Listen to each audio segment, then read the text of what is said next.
Memories of Murder adalah film detektif asal Korea yang disutradarai oleh Bong Joon-ho, sutradara yang sama dengan film Parasit. Kalian juga pastinya kenal. Mengangkat kisah nyata tentang pembunuh berantai pada perempuan untuk dijadikan pelampiasan nafsu. Bahkan nih guys, ketika film ini dibuat pun nyatanya pembunuhnya belum tertangkap. Sampai pada tahun 2019 kemarin, mungkin dia lagi apes, akhirnya bisa tertangkap juga.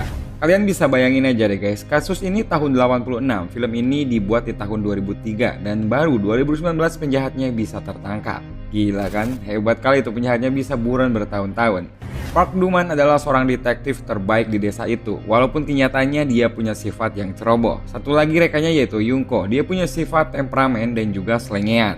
Dan yang ketiga ada detektif Seo Tae-yoon yang terbilang paling teliti dari semuanya. Nah itu dia para aktor utamanya. Kalau kalian udah jelas, langsung aja kita langsung ke alur ceritanya. Film diawali ketika detektif Park Do-man yang merupakan polisi di sebuah desa tiba untuk menyelidiki kasus pembunuhan. Di sana, tepatnya di sebuah ladang, ia menemukan mayat yang tergeletak di gorong-gorong dengan posisi tangan terikat dan sudah digerumuti semut. Di sisi lain, anak-anak justru malah memainkan barang bukti yang berupa pakaian korban. Dari sinilah awal mula kasus pembunuhan yang tidak disangka-sangka yang nantinya bakal berubah menjadi teror menakutkan bagi para gadis di desa itu. Keesokan harinya, detektif Park pun mulai menginterogasi beberapa orang yang pernah dekat dengan korban, yang mungkin saja meninggalnya ada hubungannya dengan orang-orang terdekatnya. Namun, belum juga tuntas kasus ini, keesokan harinya tiba-tiba ia harus dikejutkan dengan penemuan mayat seorang wanita yang diikat dan disumpal dengan celana dalamnya. Dan sesampainya di TKP yang berada di sebuah ladang, ia pun marah-marah karena tim forensik belum datang dan sedangkan warga di sana sudah ramai berkerumun. Ya tentu saja, hal ini menyulitkan penyelidikan.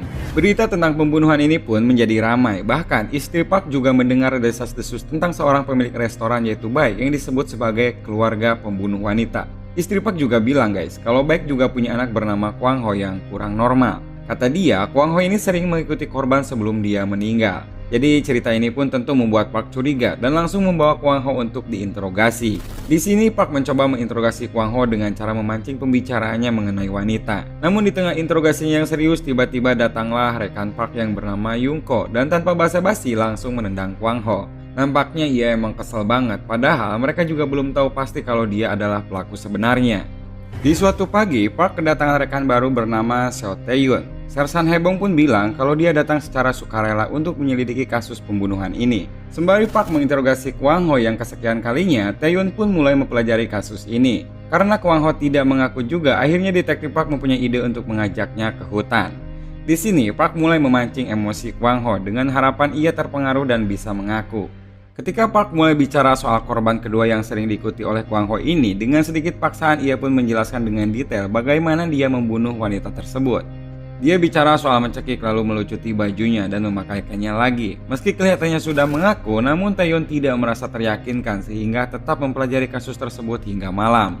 Keesokan harinya, detektif Park pun mengadakan reka adegan sekaligus diliput oleh jurnalis. Dengan bangganya, Park dan Sersan pun berfoto untuk keperluan wartawan. Namun di sini detektif Tae-yoon merasa ada yang janggal. Tae-yoon menyadari kalau tangan Kwang Ho cacat dan ia berpikir tidak mungkin dapat melakukan pembunuhan seperti mencekik dan sebagainya. Namun kecurigaan ini belum cukup. Akhirnya Kwang Ho pun tetap pergi ke TKP. Dan sampainya di TKP, ternyata keadaan malah menjadi kacau. Karena Kwang Ho di sini melihat ayahnya dan berteriak histeris. Begitu juga dengan ayahnya yang berteriak kalau Kwang Ho telah disiksa supaya mengaku. Kepolisian pun akhirnya terpojok di sini dan langsung membawa Kwang Ho pergi dan membebaskannya. Kegagalan Park dan kawan-kawan ternyata membuat Sersan Haebong ini dimutasi dan diganti oleh Dong Chul. Di hari pertamanya, ia pun menyuruh detektif Park untuk menjelaskan sampai mana perkembangan investigasi pembunuhan ini. Namun di sini Dong Chul kurang puas karena ternyata perkembangannya masih sangat jauh dari yang diharapkan. Hanya satu atau dua petunjuk yang penting kalau ternyata pembunuhan ini selalu terjadi di sekitaran jam 12 malam. Keesokan harinya, Dong Chul pun mengajak semua detektif untuk ke TKP pertama. Di sini ia bertanya apakah ada kesamaan dari setiap korbannya, dan menurut detektif Tae-yoon, tersangka hanya beraksi ketika hujan dan ketika korbannya mengenakan baju merah. Dia pun juga bilang kalau ada korban ketiga yang belum mereka temukan, yaitu Hyun Sun. Park di sini tidak percaya soal dugaan Tae-yoon sambil bilang kalau Hyun Sun lagi di Korea. Namun pemaparan Tae-yoon yang runtut dari mulai data orang hilang, warna pakaian sampai cuaca hujan saat malam ia menghilang membuat Dong Chul mulai percaya. Apalagi Taehyun sempat menebak soal lokasi korban ketiga ini. Setelah diberi izin, akhirnya Taehyun pun mulai penyisiran dan benar saja ternyata mereka menemukan korbannya. Setelah dibawa ke rumah sakit, mereka semua di sini mulai menyadari kalau korban ini diikat dengan simpul yang sama seperti korban sebelumnya. Wajahnya ditutup dengan celana dalam korban serta lehernya dicekik dengan barang-barang korban, dan semua itu sama dengan yang dialami korban sebelumnya. Setelah kejadian itu, mereka pun sepakat untuk menjebak pelaku. Dan ketika turun hujan, mereka pun menurunkan wanita sebagai umpan. Namun sayang sekali pelaku tidak muncul dan mereka akhirnya berteduh di sebuah pos bersama dengan dua anak SMP yang kebetulan berteduh di sana. Sementara itu, di tempat lain ada seorang wanita yang diminta untuk menjemput pacarnya. Di tengah perjalanan, ia pun mendengar siulan yang misterius. Dan hal ini pun membuatnya khawatir dan mulai memperhatikan sekitar. Namun naas guys, dia tertangkap dan keesokan harinya wanita ini pun ditemukan tewas. Tetapi ada yang berbeda di sini, tidak seperti korban sebelumnya yang memakai baju warna merah. Di sini korban menggunakan baju warna lain. Tapi tetap saja para detektif menyimpulkan kalau pembunuhnya sama karena korban mulutnya disumpal dengan celana dalam dan simpulnya juga sama dengan korban sebelumnya. Nah, di sela-sela mereka berdiskusi, salah satu anggota di sana menemukan pola lain yang mengarah ke pelaku. Jadi, setiap pembunuhan terjadi, stasiun radio favoritnya selalu memutar lagu Sad Letter yang di-request oleh seseorang. Dan dia juga bilang kalau tadi malam lagu itu sempat diputar bersamaan dengan kejadian pembunuhan. Dari info ini, Detektif Park pun dan teman-temannya langsung ditugaskan untuk pergi ke stasiun radio tersebut dan menanyakan surat permintaan lagu dengan harapan bisa terlacak dari mana surat itu dikirimkan. Namun sayang sekali, pihak radio sudah membuangnya dan setelah dicari-cari tetap saja mereka tidak menemukannya. Di suatu malam, Park berinisiatif untuk menyelidiki TKP yang terakhir bersama rekannya. Kebetulan juga Taehyun datang ke tempat ini dengan niat yang sama. Beberapa saat kemudian, mereka melihat pria nggak dikenal datang ke tempat itu untuk bercoli-coli ria dengan pakaian dalam wanita. Sontak dari sini, mereka bertiga langsung sigap menangkap pria ini bahkan sampai terjadi kejar-kejaran. Selang beberapa waktu, kemudian akhirnya bisa tertangkap juga dan langsung diadakan interogasi. Ternyata pria ini bernama Jo Byung-sun. Di sini, pria ini mengaku kalau dirinya hanya ingin bercokil saja tanpa ada maksud lain karena istrinya memang sedang sakit dan tidak bisa memenuhi nafsunya. Namun tentu saja para detektif tidak langsung mempercayainya. Di sisi lain, keesokan harinya publik makin resah karena Jo Byung-sun adalah orang baik yang ditahan secara tidak resmi tanpa bukti apapun. Sama seperti Kwang Ho, Detektif Park juga memaksa Byung-sun untuk mengaku perbuatannya yang dia nggak lakukan dengan mengikuti kronologi buatan dari Detektif Park. Karena ia merasa ini hanya karangan saja, dia pun berinisiatif untuk menambahkan cerita yang ia tahu. Kronologinya ia tambahkan dengan keanehan yang terjadi di sekitaran sekolah. Kalau di sana ternyata ada seorang misterius yang banyak dibicarakan orang. Tentu saja hal ini membuat detektif Taehyun curiga dan bertanya. Byung-sun pun langsung menjawab kalau warga desa semuanya udah pada tahu kalau ada orang gila yang tinggal di toilet sekolah di desa itu. Bahkan para warga menganggap kalau pembunuh berantai yang selama ini mereka cari adalah orang gila itu. Besoknya, Taehyun langsung mengunjungi sekolah tersebut dan mulai bertanya kepada salah satu murid yang ada di sana. Dan ternyata ceritanya benar, murid itu juga bercerita tentang wanita gila yang tinggal di toilet sekolahnya dan suka berkeliaran ketika malam. Gak lama setelah itu, detektif pun langsung menuju toilet yang diceritakan tadi. Namun bukan orang gila yang ditemukan, dia malah bertemu dengan salah satu guru yang ada di sekolah itu. Dia pun mulai bercerita kalau dia sempat mendengar tangisan seorang wanita di toilet itu. Dan tangisan itu berasal dari seorang wanita yang tinggal di bukit dekat sekolah itu. Selang beberapa lama, Taehyun pun datang bersama rekannya untuk menemui wanita tersebut. Ternyata guys, wanita itu tidak gila, dia hanya trauma dengan kejadian yang pernah dialaminya. Dia ini ternyata pernah menjadi korban dari si pembunuh yang lagi ramai saat ini. Dia juga bercerita kalau cara pelaku dalam menangkap dan mengikat korban sama persis seperti yang ia alami dulu. Namun sayangnya dia nggak melihat jelas wajah si pelaku. Dia cuma bilang kalau tangan si pelaku yang pernah membekapnya terasa lembut seperti tangan seorang wanita. Setelah interogasi itu, Taehyun pun kelihatannya semakin penasaran bercampur frustasi. Sampai di sini juga kita yang nonton bisa beranggapan guys, kalau si pelaku ini memang benar-benar pintar dan juga licin. Di sisi lain, Park masih berhadapan dengan Byung-sun yang kali ini digantung terbalik. Beberapa saat kemudian, Taehyun pun datang dan langsung mengecek tangan Byung-sun yang ternyata tidak lembut seperti yang diceritakan si wanita tadi. Park pun di sini tersinggung karena Taehyun tiba-tiba menyuruh melepaskannya sampai terjadi perkelahian di sini.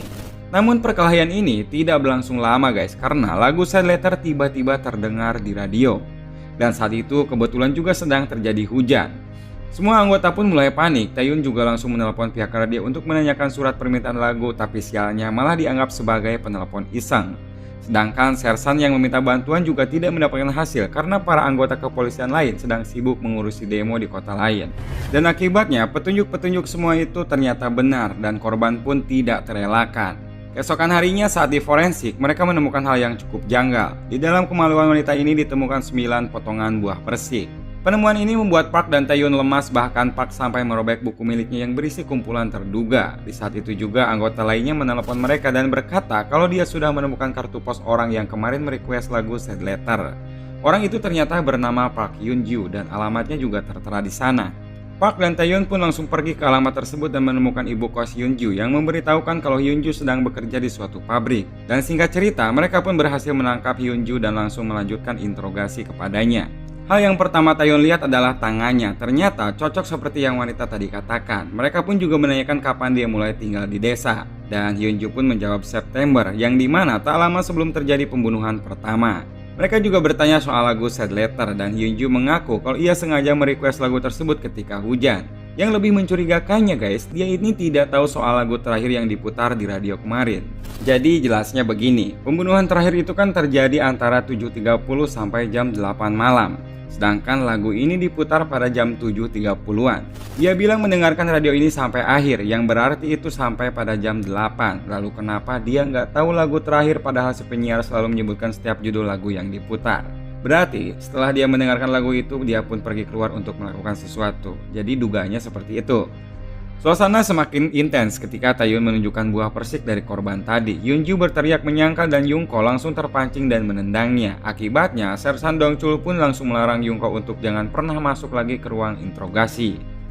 Sambil merasa frustasi, Taehyun pun mulai berencana untuk menangkap Hyunju dengan cara memaksanya untuk mengaku seperti yang Park lakukan sebelumnya ke Kwang Ho. Dan bicara soal Kwang Ho, mereka pun mulai sadar kalau ternyata pengakuan mencekik dan membunuh waktu itu ternyata adalah cerita sebenarnya. Biar lebih jelas lagi, jadi gini guys, takutnya kalian lupa. Dari awal kan Kwang Ho ini adalah seorang anak kurang normal yang sering menguntit para wanita. Dan kebetulan waktu itu Kwang Ho menguntit wanita yang menjadi korban kedua. Jadi cerita yang ia sampaikan waktu diinterogasi sama Park di hutan itu adalah cerita pembunuhan sebenarnya yang ia lihat secara tidak sengaja ketika ia menguntit korban. Paham ya guys? Dari sini Park dan Taehyun pun tersadar kalau Kwang Ho adalah kunci dan satu-satunya saksi yang melihat jelas siapa pelaku dan bagaimana kejadian pembunuhan itu terjadi. Mereka pun langsung ke rumah Kwang Ho tapi tidak menemukannya. Malahan Park menemukan Yungko yang sedih setelah dimarahi oleh Dongchul. Karena tidak terima diejek, Yungko pun langsung menganiaya orang yang sedang makan di sana. Park tentu tidak tinggal diam dan mencoba melerai perkelahian. Di tengah kerusuhan, Kwang Ho tiba-tiba datang, tapi tidak lama setelah itu ia pun langsung kabur karena telah menancapkan paku ke kaki Yungko.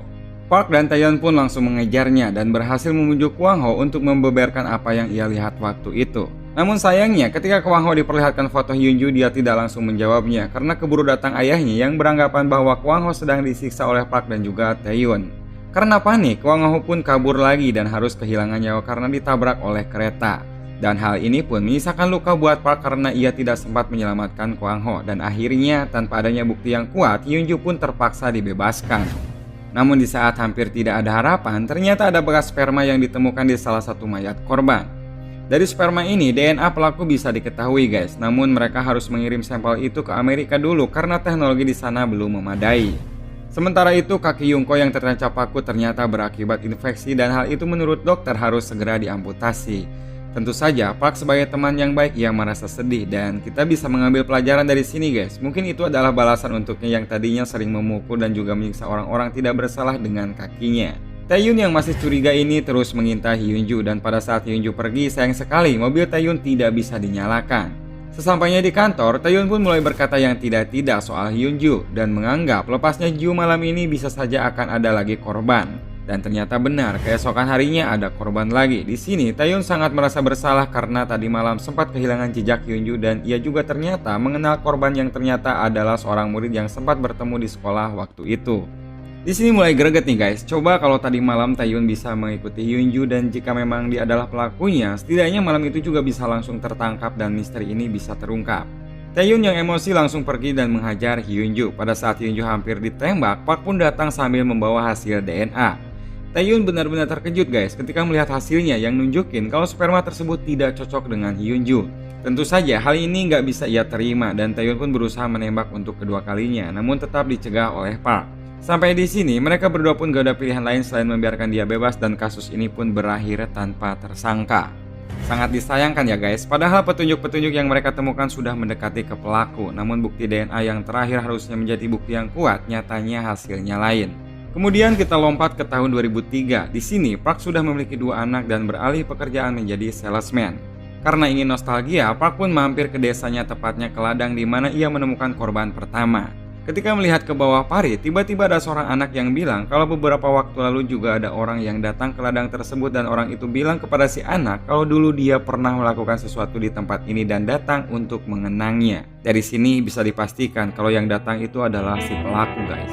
Namun apa boleh buat, semua kasusnya sudah lenyap. Film pun berakhir dengan Park yang menatap sebagai simbol kalau sang pembunuh masih berada di sekitar kita. Dan untungnya pada tahun 2019, sang pembunuh berhasil ditemukan setelah berpuluh-puluh tahun buron. Sang pembunuh ini bernama Lee Chong-ju dan berumur 57 tahun dan saat ini menjalani hukuman seumur hidup. Nah itu dia alur cerita dari film Memories of Murder yang tayang di tahun 2003.